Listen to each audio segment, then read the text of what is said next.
आप सभी का मेरे चैनल पर बहुत बहुत स्वागत है। आज जो मैं आपको कहानी सुनाने जा रही हूँ उसका शीर्षक है बोलती डिबिया।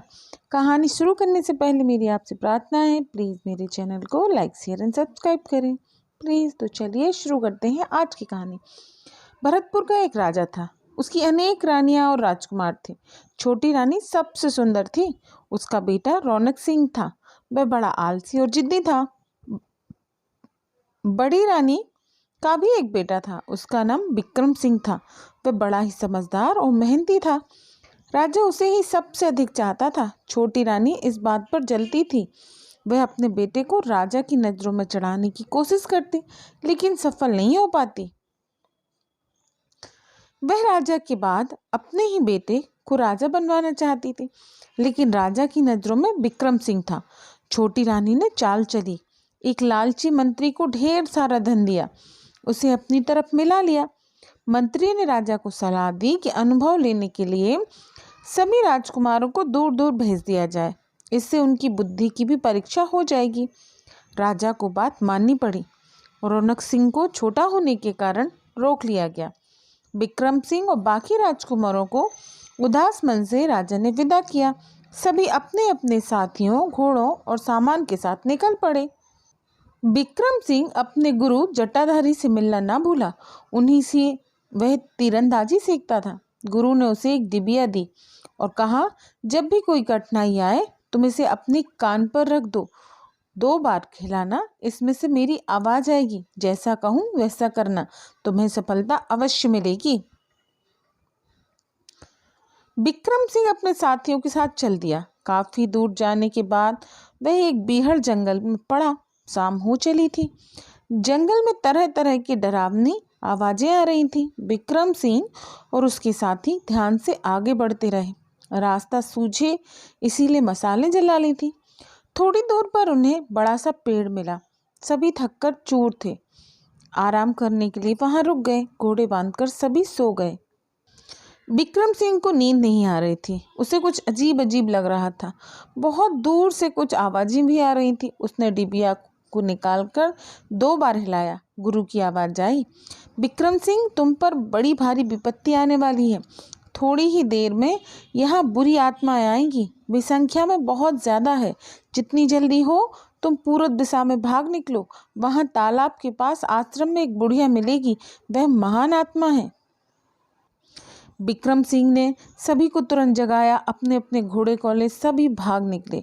आश्रम पहुंचने पर बुढ़िया ने उनका स्वागत किया। खाने को ढेर सारे फल दिए और बोली, मेरे बच्चों, यहाँ आराम से सो। बुरी आत्माएं कुछ नहीं बिगाड़ सकती। मैं तुम्हारी रक्षा करूंगी। तड़के ही बुढ़िया ने सभी को प्यार से गले लगाकर विदा किया। निश्चित स्थान पर पहुंचते ही सभी बहुत निराश हुए। थोड़ी सी जगह को छोड़कर वहां सब और रेत ही रेत। आसपास काले काले भयंकर सूखे पहाड़ थे। वहां रहने वाले लोग हड्डियों के ढांचों जैसे थे। कच्चा मकान तक किसी के पास नहीं था। सभी आलसी लगते थे। शरीर पर ढेरों मैल जमा था। युवराज विक्रम सिंह ने तो ऐसा सोचा भी न था। अपने भाग्य को कोसने लगा, तभी उसे डिबिया का ध्यान आया। उसने 2 बार हिलाया। आवाज आई, राजकुमार, इस तरह घबराने से काम नहीं चलेगा। ये लोग जंगली और गरीब हैं। तुम अपनी बुद्धि और मेहनत से इसी जमीन को स्वर्ग बना सकते हो। यहाँ के लोगों का जीवन सुधार सकते हो। ये जो काले पहाड़ नजर आते हैं, असल में ये सोना है। इन्हें ध्यान से देखो। ये स्लेट की चट्टानें हैं। इन्हें काटकर व्यापार किया जा सकता है। कुआं खोदकर पानी का प्रबंध करो। तुम्हें इन लोगों को सभ्य बनाना है। उठो और अपने साथियों में भी साहस की भावना भरो। समय मत गवाओ। युवराज और उसके साथियों ने उसी दिन से मिलकर काम करना शुरू कर दिया। उनके अच्छे व्यवहार से वहां के लोग भी उनके साथ मिल गए। ढेर सारे कुएं खोद दिए। वर्षा का पानी इकट्ठा करने के लिए बहुत बड़ा तालाब खोद लिया। गारा मिट्टी से ईंटें बनाई गई। पेड़ों की लकड़ियां चीरकर गाड़ियां बनाई गई। उन पर काले पत्थर ढोकर व्यापार किया जाने लगा। रेतीली जमीन को भी सींच कर उपजाऊ बना लिया गया। कुछ ही महीनों में वहां के जीवन में बदलाव आने लगा। वहां के लोग युवराज और उसके साथियों को देवता मानने लगे। अब उस स्थान की सुरक्षा के लिए काले पत्थरों से ही एक भव्य किला बनाने की योजना बनी। किले के लिए बहुत गहरी नींव खोदी थी। एक स्थान पर जब लोगों ने नींव खोदनी शुरू की तो बहुत तेज और डरावनी आवाज हुई। धरती कांप गई। सभी डर गए। असल में वह आवाज 1000 दांतों और सैकड़ों हाथ पैर वाले दानव और दानवी की थी। वे हजारों सालों से वहां बहुत बड़ी गुफा में सोए पड़े थे। उनकी नींद भंग हो गई थी। उन्होंने अपने बड़े बड़े थैलों में से लोगों का सुख चैन चुराकर बंद किया हुआ था। डरे हुए लोग भागकर युवराज को बुला लाए। युवराज ने समझा बुझाकर फिर खुदाई शुरू करवा दी। इस पर तो दानव और दानवी को बहुत ही क्रोध आया। दानव ने अपनी बहुत लंबी जीभ लपलपाई और आग का एक बहुत बड़ा गोला उगल दिया जो आकाश में लीन हो गया।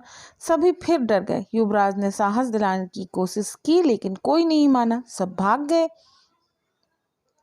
युवराज ने अगले दिन से अपने साथियों के साथ स्वयं खुदाई करने का निश्चय किया और घोषणा की।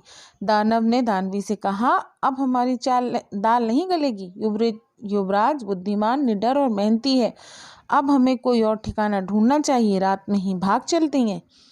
लेकिन दानवी लोगों के बिना सजा दिए नहीं भागना चाहती थी। इसीलिए दोनों ने मिलकर रात ही में अपने थैलों से सुख चैन निकालकर कुआं और तालाब आदि का सारा पानी भर लिया।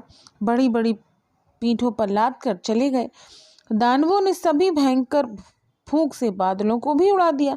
सुबह लोग उठे तो एक भी बूंद पानी नहीं था। हाहाकार मच गया। सभी युवराज के पास आए। उसे ही इस मुसीबत के लिए दोषी माना गया। सभी उसे कोसने लगे। युवराज पहले तो बहुत परेशान था। तभी उसे डिबिया का ध्यान आया।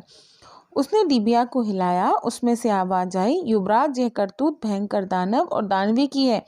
वे अपने थैलों में सारा पानी चुराकर जंगल की ओर भाग गए हैं। जाओ और होशियारी से उनके थैलों में छेद कर दो। युवराज ने तुरंत ही धनुष लेकर घोड़े पर दौड़ गया। कुछ ही देर बाद उसे दानव और दानवी जाते हुए नजर आए। उसने पहाड़ की चोटी पर खड़ा होकर निशाना साधा। उनकी पीठ पर लदे थैलों में छेद कर दिए। पानी बहुत तेजी से बह निकला। वहां जमीन में एक बहुत बड़ी झील खुद गई। दानव दानवी उसमें डूब गए। बाकी लोग भी तब तक वहां पहुंच गए। सभी ने युवराज से माफी मांगी और उनकी सराहना की। कुछ ही दिनों में नहरें खोद खोद कर झील से पानी को नगर तक पहुंचाया गया। उड़े हुए बादल भी कुछ महीनों बाद लौट आए। फिर से जिंदगी खुशहाली की ओर बढ़ चली। युवराज को वहां का राजा बनाया गया। वहीं की एक सुंदर कन्या से विवाह हो गया। सप्ताह भर लोग खूब मेहनत करते। छुट्टी के दिन परिवार से झील के किनारे सैर सपाटे और आराम के लिए जाते। दानव और दानवी को फिर कभी किसी ने नहीं देखा। ये थी हमारी कहानी बोलती डिबिया। मिलते हैं अगली कहानी में। कहानी आपको कैसी लगी बताइएगा जरूर।